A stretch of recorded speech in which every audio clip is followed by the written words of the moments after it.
Alrighty, let's get into our lesson 5 of this unit. And so, yesterday or last lesson, you focused on what it means to have a solution to an equation, and now we'll look at it in our visual or our graph form, right? Things are getting a little exciting now, and so we're going to talk about what it means for a solution to be represented on a graph. And so our learning objective today is I can understand how the coordinates of the points on the graph of a linear equation represent all pair of values that are solutions to the equation. So we'll talk about what that means a little bit more moving forward. And so our vocabulary terms today are what an XY coordinate represents. This should be familiar to you from middle school, but I just wanted to review, and I'll talk about how to read a graph again, just in case we need a little bit more of a review, and what it means to be a solution on a graph. So a couple things as we are moving forward. Both those vocabulary words should be a review, but just wanted to go over them before we started. So one activity that we do as part of our curriculum is something called Which Doesn't Belong. And so when it comes to this activity, you'll be given 4 graphs. And I'm going to ask you, okay, which doesn't belong? And as you can see, all of these are a little different in some way. And so there's no incorrect answer for this question, right? You want to choose an option that does not belong. As I said, and all of them don't belong for different reasons. And you're just going to state which one you choose and why it doesn't belong with the other 3 options. And so, for example, you could see that A intersects with the origin or 0, 0 as opposed to the rest of them. Therefore, it is different. You can use that. You can take a look at what is happening with the other graphs, but when we go through moving forward, you'll be having multiple warm-up activities in your Desmos that connect to what doesn't belong. And so you can click this to make it a little bigger. So you're gonna, okay, which doesn't belong? All right, it could be A, could be B, could be C, could be D. Choose, like I said, choose what you want. Just click the answer and explain your thinking. Then we're going to continuing our themes of a snack. And so to get snacks from our class trip, for a class trip, unfortunately because of COVID, we won't be having any. Clara once went to a bulk section of a grocery store and where she could buy any quantity of a product and where the prices are usually good, right? Claire purchases some salted almonds at $6 per pound and some dried figs at $9 per pound.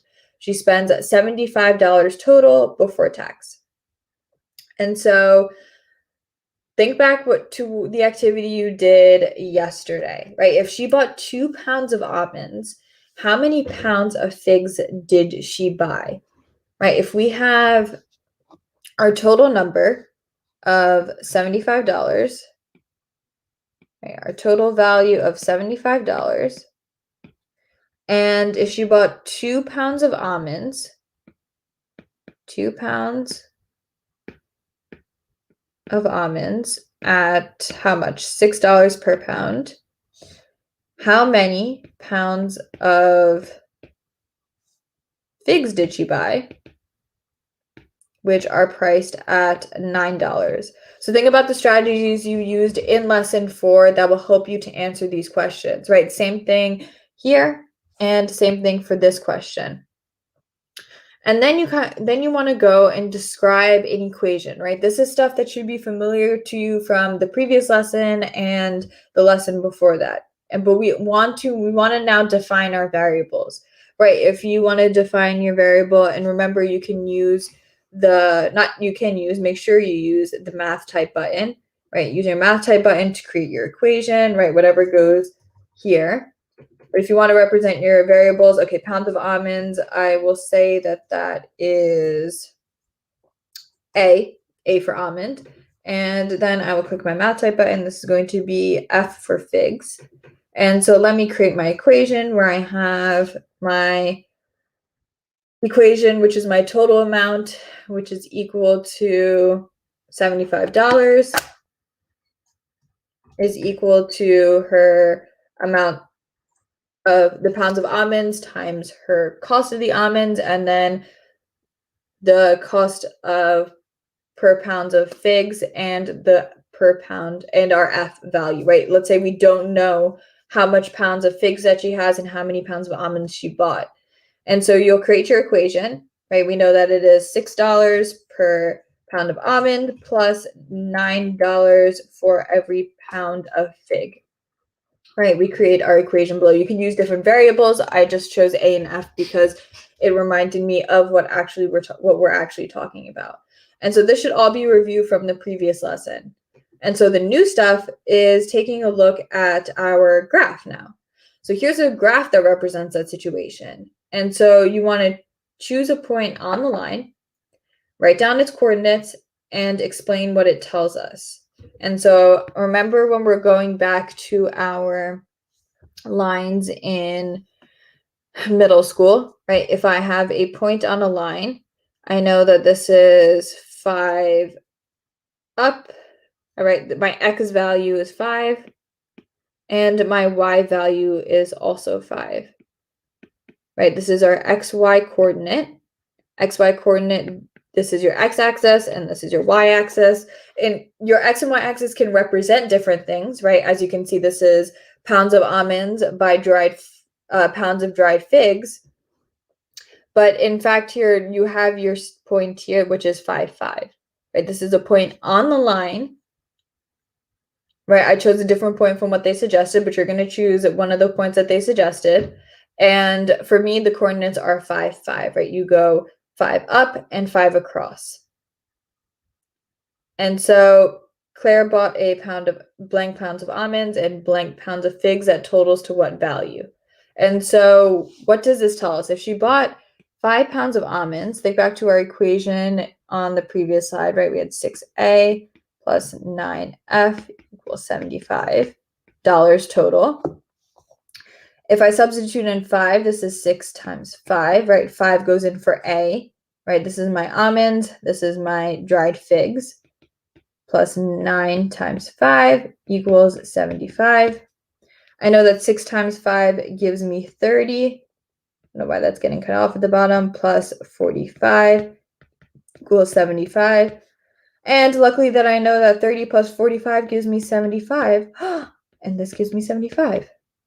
And so when you pick another point on the line, see what happens, right? When you're choosing A, C, or B, which is on the line, see what result you get and what does that represent, right? If my line represents this equation, and so the 0.55 represents a solution.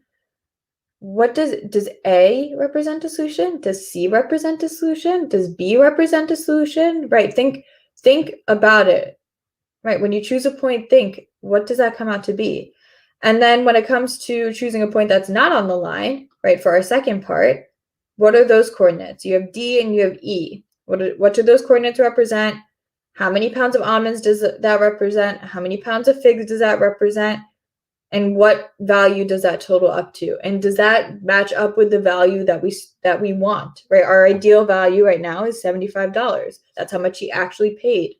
So does D and E give you that value, right? Something to think about. And so moving forward, then we're starting off with having a savings account, right? Now, I'm thinking a little bit into the future now. Hopefully we are building our money minds too, right? A student have a saving account with $400.75 in it. She deposits $125 in her paycheck every week. Her goal is to save $7,000 for college. And so if we have think about how much her account, right? Think about each of the parts again, right? We have a savings account with $470 in it.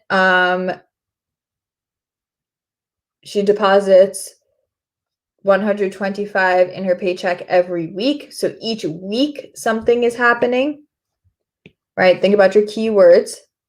Her goal is to save $7,000 for college. And so after 3 weeks, how much does she have after? And then it's asking how many weeks will it take before she has 1,350. If it's easier for you, you can start out by writing your equation on this side, right? Writing an equation that represents a relationship. what's your variable for number of weeks, what's your variable for dollar amounts in your account, and how you can use that to create your equation, right? Think about what we did with the nut problem on the slide before. And so then we're going to see that in context of our graph. Graph your equation on the previous slide below, right? If you can type it in, or you can also use the keyboard if you need to. Label the points on the graph that represent the amount in 3 weeks, right? This is your X value, that's your Y value. Label the point that you also found on the previous slide before then, right? What is your X value and what is your Y value? Think about in this one, I labeled it for you, right? Your X represents your number of weeks. Your Y represents the amount in the account. So this should be your week value, right? This should be your number of weeks. And this should be your dollar amount.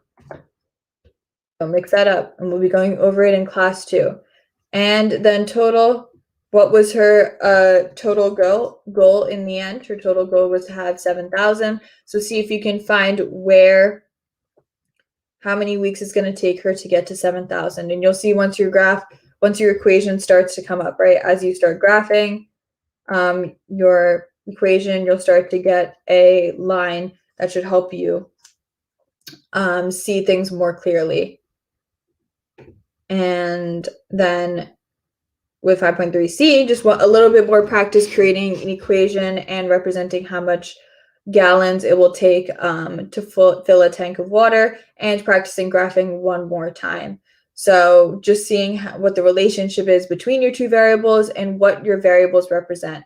The hardest thing is defining your variables. This is your key part.